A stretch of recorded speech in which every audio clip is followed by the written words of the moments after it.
Hey guys, Dave with Moniology here. Hope everyone is having a great weekend. This is the weekend market review for the weekend of February 22nd and 23rd, 2020. Let's have a look at where the markets are, where they've been, and where they're likely headed. So, starting with the 10-year US Treasury yield, what I'm seeing here is a triple bottom breakdown on the one hand. On the other hand, there's a pretty substantial positive divergence between these various lows. So, my hunch is that even though we probably do break these lows in the near term, I think this is going to be a fake breakdown.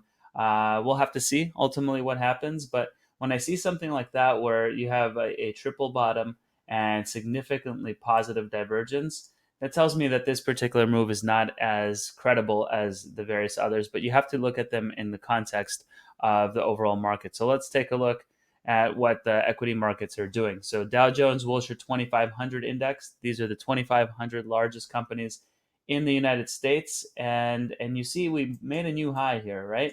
But the negative divergence is pretty profound. We could not hold that 69 area. I was kind of looking at for this confirmation this week.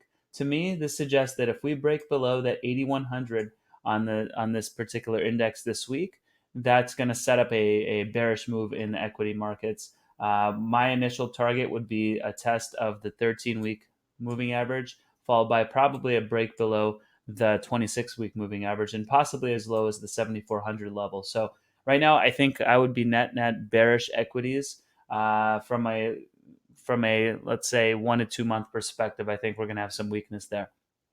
Copper. So copper is trying to find some ground. Bounced very nicely on the 38 RSI level. Had a little bit of a pullback right now, but to me, it's kind of in no man's land right now between 39 and 43.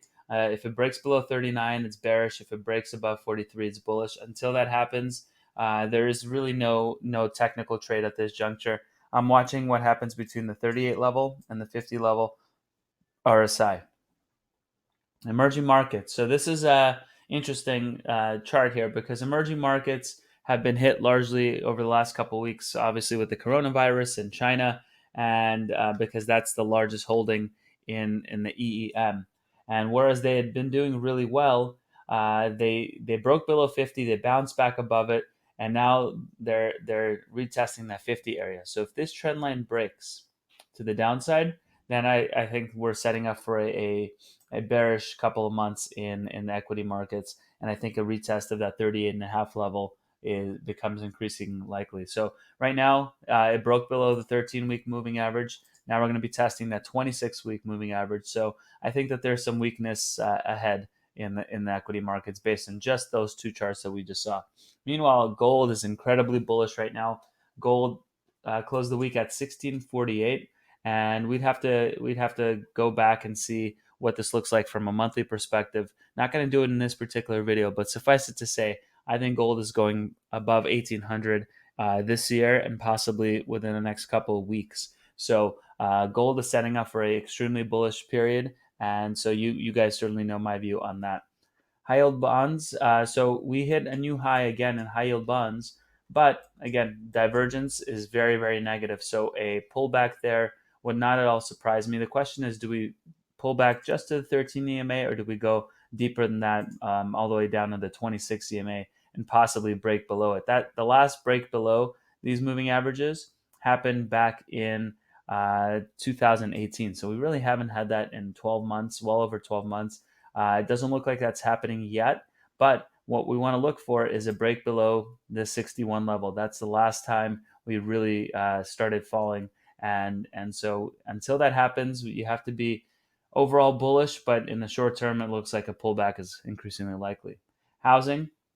So housing also creating new highs in price, but momentum is not confirming. So this is 3 consecutive lower highs in housing. So to me, that suggests weakness and likely near-term correction there as well.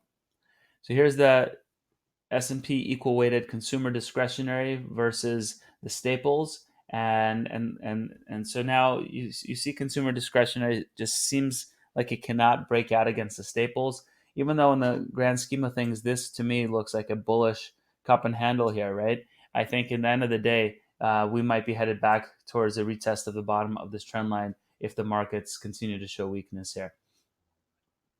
Crude oil. So crude oil popped off of the 50 level, which doesn't necessarily surprise me that we had the 50 level was the confluence of many factors. You got the 38 RSI level, which is a very strong anchor. You've got this 50 level here that's been serving as support in the past, and also 50 is just a very round number. So I think that that's an area that was critical to hold, and it did. The question is what happens next.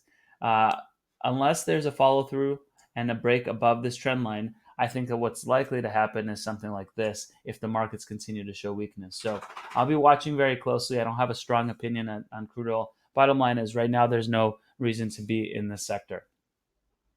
Nasdaq. So Nasdaq had a also negatively divergent low here, lower high on the RSI, still in very bullish territory. But if this continues to break lower, this can have a very steep decline all the way down to that 8,400 level. I think would be a strong support area. So we'll be watching this on a week-to-week basis. Right now, there's not enough evidence to say that we're in the beginning of a very serious correction or recession or anything like of that nature, but it's enough to say that there's cause for a pullback. Now, the 10-year to the 2-year U.S. Treasury, that one is really breaking down right now, and to me, this suggests a weakening climate in the global equity space as well. And if it gets back to this one level, that's basically an inversion of the yield curve again. So bottom line is there's a lot of weakness right now, and that's kind of what I see there. Here's a ratio chart of the junk bonds versus the high credit quality fixed income, and you see that junk was starting to do well again, and then but couldn't break above the 50. Now it's rolling back over. The next likely target is at 38 level. So again, renewed weakness there. Sorry about the background noise. Just gave my dog a bath, and she is cleaning herself. TLT versus the tips, inflation versus deflation, and you can see that deflation is doing quite well right now and breaking above the 61 level here. It's a very bullish sign for bonds and a very bearish sign for equities right now. And especially if this breaks the 1.25 ratio to the upside, I think you're going to see a sharp decline in bonds and in bond yields and a rise in actual bond prices and vice versa for equities. Russell 2000, the small caps. Small caps still look fairly strong. They haven't been hit by this corona news really as much as the larger caps, and which is the value of diversification.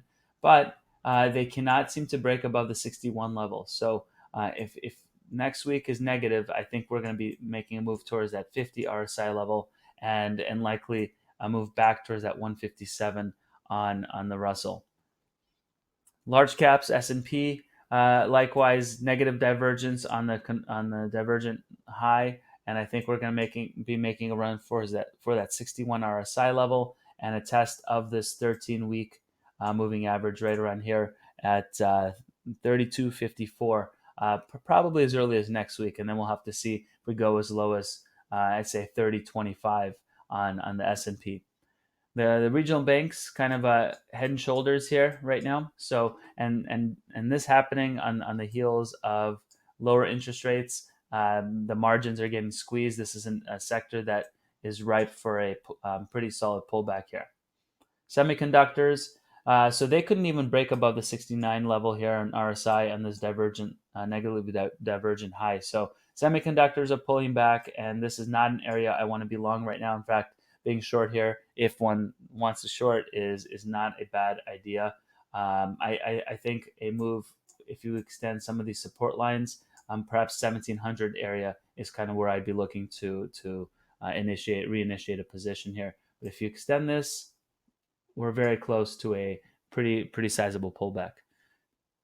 All right, here's the total stock market. Again, cannot hold that 69 level. That's a very bearish sign. Dow transports. So the Dow transports are holding up fairly well, which is a good thing, a good sign for the overall economy. But yeah, that's all I can say. So far, it's held the 50 RSI level, and we'll see how that goes going forward. US dollar. So US dollar is interesting because on the one hand, it broke out above this trend line. You've got the 13 now above the 26. well above the 50 RSI. Now you're at the 61 level. So we'll be watching very closely this week to see if the dollar breaks through and that confirms a lot of the bearish sentiment on the equities, or if it rolls over. So still at an inflection point right now, but my hunch is now that the dollar likely breaks higher rather than lower in the near term. Vanguard, developed markets, kind of a head and shoulders right now, and could not hold that 61 level, likely test the 50 level, and possibly breaks lower all the way towards the 38 level on this corrective move. Now, finally, the volatility index, and um, this is the index that I'm watching very, very closely because it tells you kind of the overall state of the equity markets. And to me, this looks like it wants to go higher. Perhaps a retest towards those 30 highs is increasingly likely. We're back above the 50 RSI level, likely break the 61 level this week, and so there's probably going to be some nice volatility in the equity markets based on these charts. So be ready. And Wilshire 5000 again, substantially negative, divergent high. So again, similar theme. And if this breaks lower, I think we're headed back below that the various moving averages in the near term, just to kind of shake out some of the longs. So that's it, guys, for this video. Let me know what you think, and have a great week. Take care.